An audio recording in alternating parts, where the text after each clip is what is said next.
teman-teman, nama aku Ananta. Aku adalah penulis di pameran All In LFV Gallery. Di kesempatan kali ini kita akan berkenalan lebih dalam dengan salah dua seniman partisipan, yaitu ada Mas Indo B. Satria dan Mas Febri Anugrah. Ya, halo Mas. Halo. Ya, apa kabar? Ya, sebelum masuk Naya Karya nih, aku penasaran sebelumnya tentang perjalanan Mas sebagai seniman nih.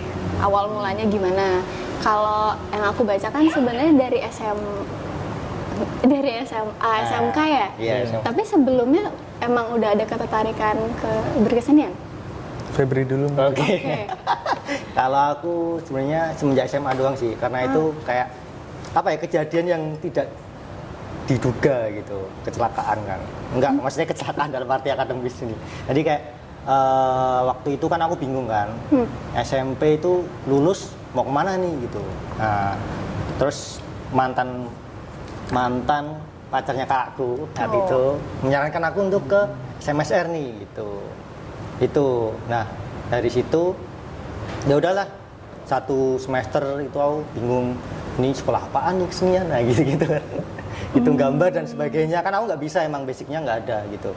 Tapi ya lama-lama aku tekunin, ternyata ya sampai sekarang gitu. Sampai lanjut diisi sampai sekarang gitu ketagihannya. Itu sih kalau awal mula berkenalan dengan kesenian. Tapi emang dari awal milih jurusan patung tuh emang karena ada keluarga yang pematung kah, atau kok bisa tiba-tiba milihnya patung dari awal SMK terus akhirnya diisi gitu? Oh, awalnya nggak patung tentunya. Oh enggak ya? Nggak, awalnya ini di kafe pastinya kan.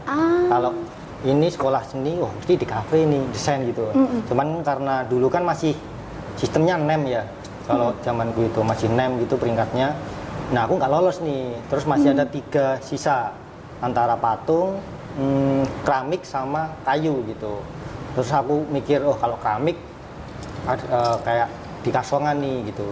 Di kampung kan ada Kasongan gitu. Terus kalau kayu, tetanggaku banyak nih mebel gitu. Nah, yang patung aku yang belum tahu gitu.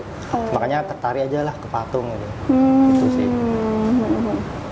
Kalau Mas Indo kan lukis ya dari awal itu. Loh, tentu nih kayak. Enggak sih Mbak, aku dulu enggak. SMSR-nya patung juga. Jadi iya? adik kelasnya dia dulu waktu SMA. Oke. Iya, lalu ya sebelum SMA emang udah ada ketertarikan, cuman gambar-gambar biasa gitu.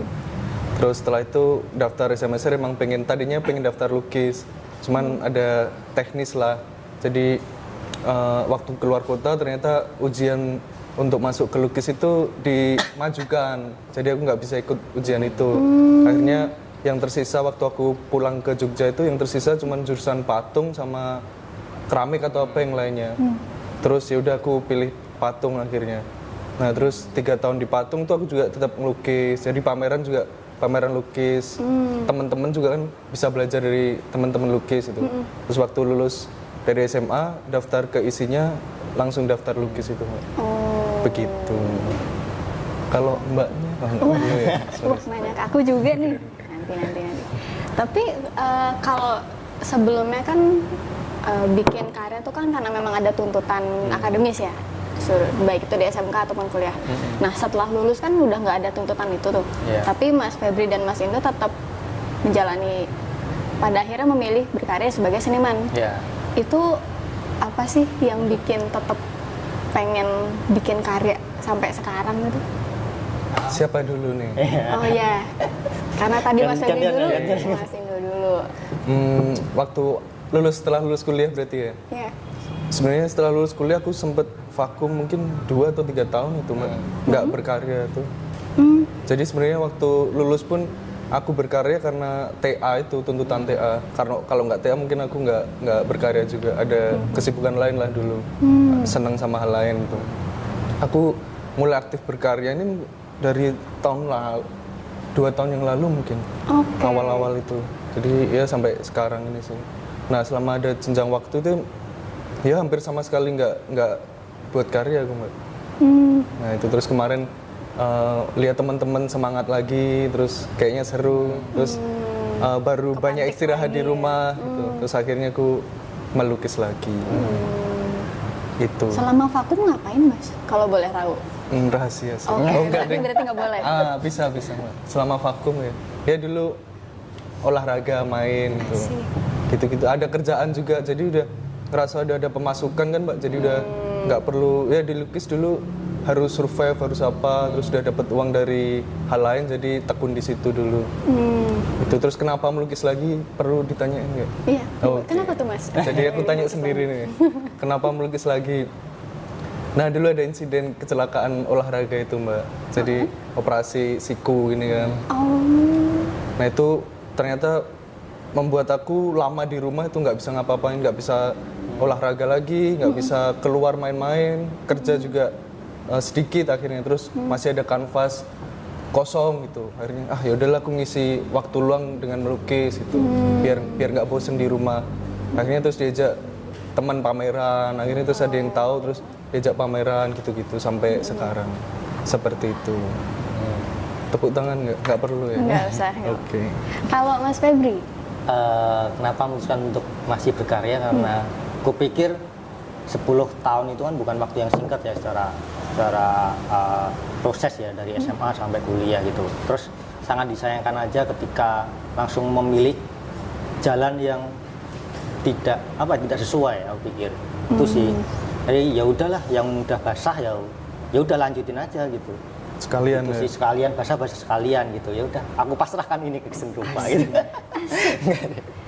Itu sih simpelnya. Oke. Kalau Mas Febri kan berarti memang sudah lebih lama ya. Kalau Mas Indo kan tadi baru memutuskan menggelutinya sekitar 2 tahun yang lalu. Benar. Sebenarnya dulu ya sempat serius juga Mbak, pameran terus Sampai ke Malaysia kan dulu. ke Yang awal-awal Madagaskar. juga. Oh, iya. Asik. Enggak deng. Enggak. Jadi ya sempat aktif Awal-awal. gitu. Awal-awal kuliah sampai pertengahan, terus setelah itu udah putus, itu udah ada hal lain yang aku tekunin. Gitu. Terus baru mulai ya kemarin itu. Kayak gitu. Kalau Mas Febri sempat ada masa vakumnya gitu nggak yang nggak berkarya agak lama gitu? Mungkin kalau nggak berkarya paling beberapa bulan karena ada project atau apa juga artisan ya, aku membantu seniman gitu juga gitu. Jadi semana yang ada saat itu kan, mungkin butuh survive kan untuk menghidupi keseharianku dan karya gitu. Ya udah aku bekerja ke seniman atau proyek-proyek pemerintah gitu. Kalau patung kan banyak kan gitu. Cuman beberapa 2 tahun 3 tahun belakangan itu aku stop semua gitu. Aku fokus untuk ya udah aku berkarya sendiri aja gitu. Itu sih. Itu boleh tanya nggak Mbak? Oh iya. Ya, Nah itu artinya apa? Kamu stop di kerjaanmu yang lain itu berarti di kesenianmu patung ini udah bisa menghasilkan buat menghidupimu? Sebenarnya lumayan gitu karena aku kan apply atau banyak yang kayak residensi gitu-gitu. Nah dari uang residensi itu yang aku puterin terus gitu. Sebenarnya kalau dari kekaryaan juga belum terlalu menghidupi, cuman dari proyek-proyek residensi dan bekerja kesenian lainnya. Iya. Itu sih. Soalnya patung itu juga agak ini ya, tricky ya. Iya, tantangannya sulit sih. Dibanding kalau patung. lukis itu ya Mbak. Itu. Iya. Apa lagi? Aku mau menanggapi yang barusan banget Mas Indo bilang kalau patung kan memang lebih tricky secara materialnya, secara pembuatannya Secara juga lebih pasar, lama, market. marketnya juga barangkali lebih sulit gitu. Apa nggak tergoda untuk bikin karya di luar patung kalau untuk Mas Febri? Ini sekarang kau kan Iya, relief ya. iya. Relief. Salah satu menyiasati seperti itu karena apa ya kalau di ini kan jarang ya yang suka 3 dimensi. Karena mereka kan ruang terbatas dan sebagainya gitu. Nah itu sih makanya salah satu siasatnya adalah aku membuatnya ini relief gitu. Dan patung itu juga bahan bakunya cukup mahal ya Feb? Ya prosesnya juga panjang kan dan perlu proses ruang yang cukup besar akhirnya kan. Nah terus yang menarik dari Febri ini dia bukan mengakali ya, terus dia punya cara sendiri buat ngolah dari sampah loh Mbak. Iya, Jadi pun memotong biaya produksi yang mahal di patung, entah tembaga atau resin kan naik terus tiap tahun. Nah itu ternyata Febri punya caranya sendiri. Ya. Asik. Itu nantilah kan. Iya, aku suka soalnya. Spill dulu kalau. Kalau untuk upcycle ini berarti dari kalau aku ngikutin Iya. Mas Febri ya, tutup botol ya. Iya. Itu kan sebenarnya agak karena dipanaskan ada bahaya di pernafasan Iya, juga kan. betul, Itu iya. ngakalinnya gimana kalau Mas Febri? Ini karena aku penasaran Iya. aja sih. Kalau saat ini kan aku menggunakan oven nih tertutup, jadi nggak terlalu menimbulkan efek yang begitu ini, kecuali dia kayak dibakar terus kayak di EW kan banyak kan dia ngolah plastik yang pembakaran terbuka gitu. Kalau ini kan emang di oven jadi meminimalisir gitu. Jadi kalau banyak juga yang tanya bahwa itu sama aja kamu menimbulkan polusi baru dong gitu. Lah mau apa ya meminimalisir aja bisanya gitu daripada ini terbuang gitu, daripada ini mencemari lain gitu. Toh dibakar sama aja Nah, polusi. Iya, makanya sih. itu. Tapi pakai oven itu ada asapnya nggak, Fer? Itu perlu kita kontrol juga kalau lebih dari waktu yang kita tentukan, nah itu akan keluar asap gitu. Makanya harus pinter-pinter bahwa oh ini waktunya segini dong, terus bahan yang ini segini gitu.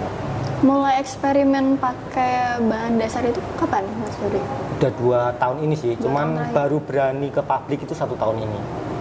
Oh, oke. Termasuk yang di karya All ini kan juga relief yang Iya. pakai apa namanya upcycle itu. Itu judulnya Ada dan Terabaikan. Itu Iya. boleh cerita dikit nggak Mas? Maksudnya apa nih? Apa Ada sih, dan ya? Terabaikan itu. Oh ya kalau sebenarnya kalau ada dan terabaikan kan secara apa ya fungsional plastik sendiri kan itu ada, itu sampah-sampah itu kan ada, apalagi tutup botol nih itu ada, cuman sering terabaikan gitu. Jadi orang-orang apa sih cuma tutup botol ya udah buang sembarangan aja gitu, gitu kan, walaupun kecil tapi kan kalau banyak ya masif juga kan akhirnya gitu.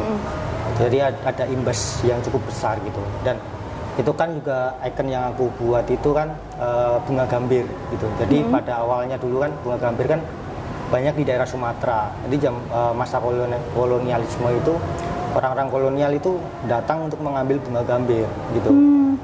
Itu sih. Jadi untuk bahan baju militer pada saat itu. Cuman kan sekarang sepertinya itu tidak masuk ke ranah rempah-rempah.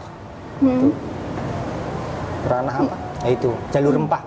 Karena jalur rempah itu udah enggak, karena ya itu udah terabaikan juga gitu. Jadi sama halnya bahwa bunga gambir itu pada masanya itu ada dan sekarang terabaikan karena fungsinya mungkin udah beralih gitu. Dan plastik-plastik itu pun ada gitu, memiliki fungsi. Cuman kalau udah tidak terpakai gitu atau bekas itu kan sering terabaikan. Iya. Itu sih. Oke, kita lanjut ya. Barusan sempat terpotong karena ada azan. Sebelumnya Mas Febri udah cerita soal karya yang dipamerkan di All In. Sekarang aku mau nanya ke Mas Indo nih, di karya yang dibawa di sini, itu kan judulnya Subconscious Garden. Nah, Itu menceritakan tentang apa, Mas Indo? Ya sebenarnya lukisanku ini mengedepankan kebentukan sih Mbak daripada makna. Jadi judul-judulnya pun aku pilih yang enggak terlalu menggiring ke satu makna tertentu.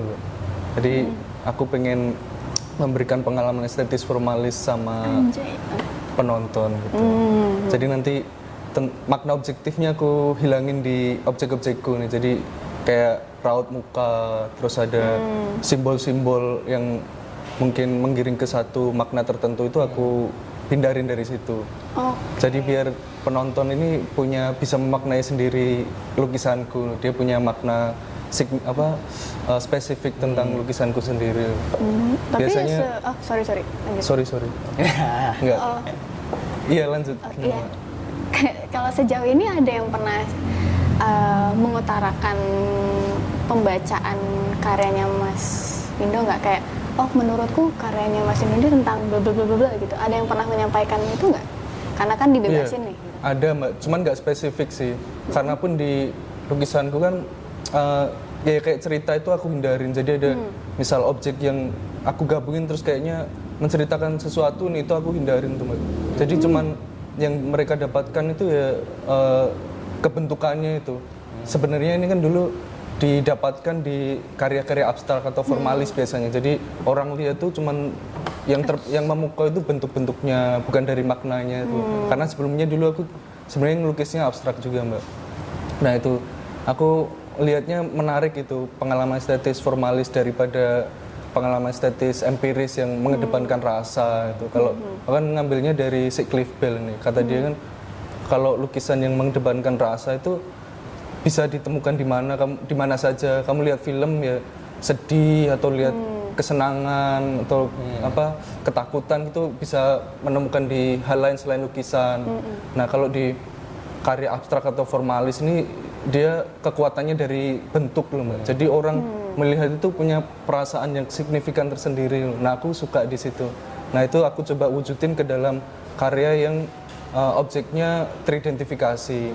Itu pun perlu trik-trik khusus, maksudnya perlu pertimbangan banyak pertimbangan untuk memilih objeknya secara background, penempatan, komposisi.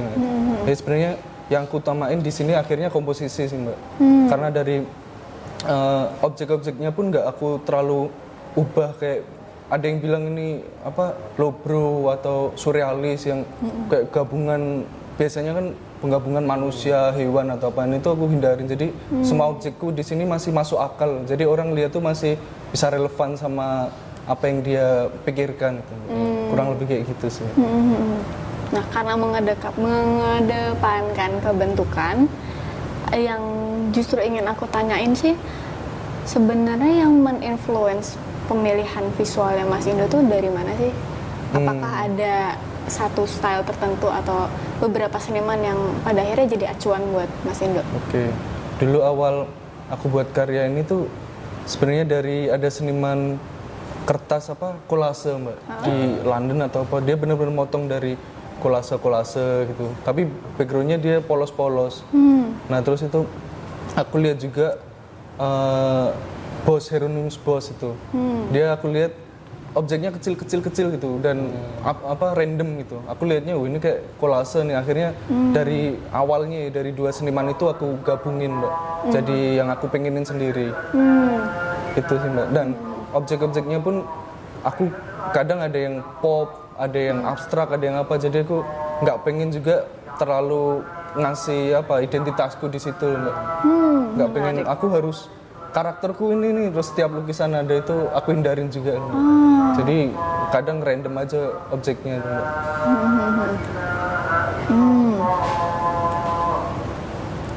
Udah. Tetap lanjut atau enggak? Tetap. Aku boleh tanya nggak Ki? Aduh, jangan. Itu.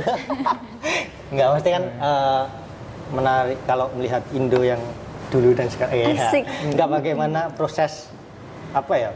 Proses pembentukan imajinasi atau ide dari abstrak ke hal yang sekarang itu kan secara visual sangat beda gitu, dan apa sih yang melatar belakangi itu sampai berubah gitu. Itu kan menarik kan. Gitu. Dan kalau dilihat kan karya-karya sekarang teater banget ini. Gitu sih.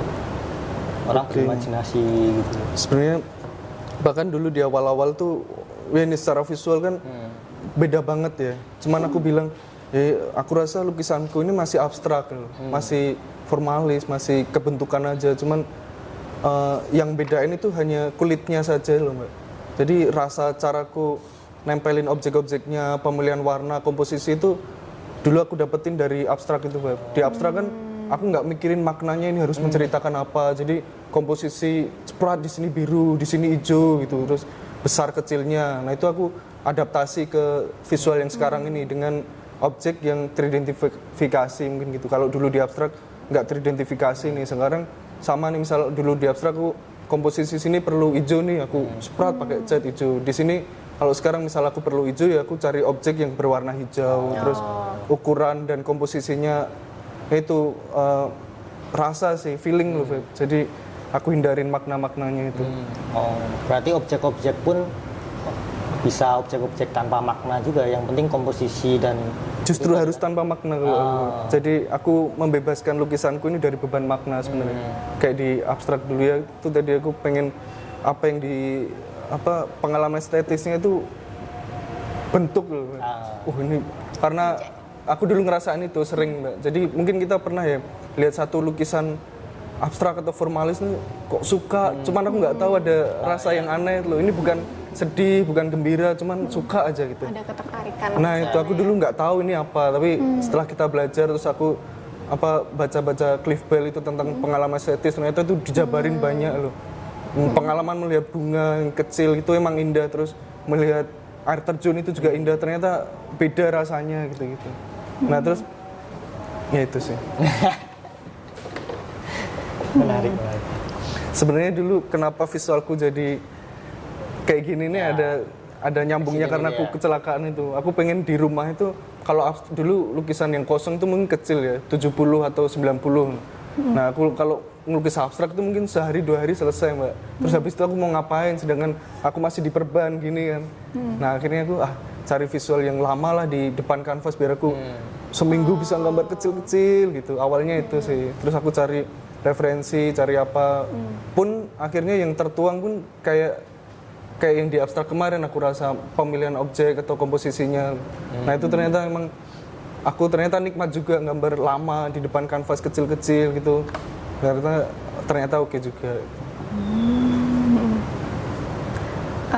Menanggapi dikit ya Mas soal Boleh. yang Mas Indo nggak pengen ini dikaitkan ke makna tertentu atau pesan atau cerita tertentu, tapi ketika kita memilih itu objek yang bisa diidentifikasi, itu kan udah di luar kendali kita. Kalau orang pasti akan mencoba memaknai itu. Iya. Ya.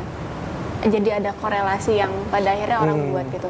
Nah, kalau dari Mas Indo sendiri, ketika melihat karya-karya baik yang sekarang dipamerkan atau yang ketika dibandingkan dengan karya yang dulu-dulu, sebenarnya ada benang merah apa sih yang Mas lihat? Ada nggak sih misalkan objek yang berulang atau warna yang sering digunakan gitu? Pernah sampai ada bukan refleksi ya, yang barangkali bisa disebut itu ya pada akhirnya. Sebelumnya aku disclaimer dulu nih Mbak, itu untuk seri yang sekarang ya. Barangkali kedepannya mungkin suatu saat aku ingin memunculkan makna itu bisa jadi juga. Jadi aku ngalir aja. Mengenai benang merah tadi ya. Satu karya dengan karya yang lainnya atau karya yang lama dulu, abstrak. Bisa dari yang dulu sih. Kalau dari abstrak ya ke yang sekarang ini ya di pemilihan ini kalau warnanya nggak ada spesifik mungkin ya Mbak, nggak tahu kalau orang lain yang lihat ya. Cuman dari komposisi sih aku Mbak. Jadi karya abstrakku dulu juga warnanya kayak seakan-akan terbang-terbang, nempel sana, nempel sini. Nah mungkin beberapa karyaku yang sekarang juga objeknya itu kayak ditempel-tempel, tahu-tahu di atas ada apa gitu. Itu pertimbangannya komposisi itu, komposisi warna, komposisi bentuk. Jadi ukuran itu bukan berdasarkan sama perspektif jauh atau dekat, cuman berdasarkan komposisi kebentukan aja Mbak. Menarik. Begitu. Enggak sih. Ngomongin komposisi nih, aku pengen balik ke Mas Febri sebentar. Iya. Beberapa karya reliefnya Mas Febri kan ada yang kecil-kecil, nah akhirnya disusun tuh. Itu kan pada akhirnya main di komposisi juga. Iya. Nah itu pertimbangannya apa kalau di Mas Febri ketika itu sudah menjadi relief gitu? Apakah ada hal yang berbeda ketika mempertimbangkan komposisi sudah relief tuh mungkin ya 3 dimensi ya jatuhnya, 3 dimensi dan 2 dimensi. Iya. Itu pertimbangannya apa Mas? Apa ya, kalau karya kan ada dua versi sebenarnya. Yang relief yang bercerita gitu, jadi ada figur dan sebagainya. Terus yang saat ini yang dipamerin gitu. Jadi kalau yang saat ini dipamerin kayak cuma main simbol aja sih, satu simbol kan itu, kayak oh ini buah gambir nih, aku simbolin seperti ini, aku gabungin gitu. Terus aku atur komposisinya supaya kayak itu kan karya repetitif kan. Jadi pemaknaannya adalah bagaimana kita memaknai itu setiap hari gitu, setiap waktu. Dan itu terus diteruskan. Itu sih. Itu seperti kayak apa ya? Mengolah itu kan lama juga kan. Jadi kayak perenungan setiap aku membuat satu kali itu sebuah perenungan gitu juga sih. Memaknai plastik tuh sebenarnya kayak apa sih gitu. Sebenarnya itu apa sih yang kita bisa lakukan gitu. Jadi proses itu semua aku jadiin itu karya repetitif gitu. Kalau yang satunya itu kan proses karyanya visualnya udah bercerita gitu. Misalnya ada satu figur gitu. Itu sih. Jadi kayak aku berimajinasi bahwa bisa sejauh mana sih ini plastik bisa bertahan gitu. Beda halnya kayak relief dengan batu nih, relief batu atau relief plastik nih. siapa sih paling lama bertahan gitu. Jadi imajinasiku adalah ketika relief batu ini udah habis masanya, apakah relief yang plastik ini masih ada jejaknya gitu.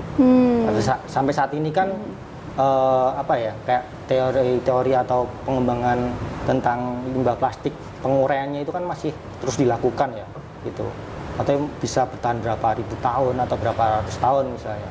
Itu sih. Dan sampai kapan sih pesan-pesan yang ingin aku hadirkan itu bertahan dalam relief gitu. Itu sih. Gitu. Oke. Asik banget sebenarnya dan masih banyak yang bisa diulik dari baik itu dari pemilihan material dan kecenderungan prosesnya Mas Febri, dan juga kalau dari Mas Indo ya aku lihat enaknya sebenarnya ngomong ini ada karyanya sih. Iya kan? Nanti ditempel sama editor di sini. Di sini kayak ngerepotin ya.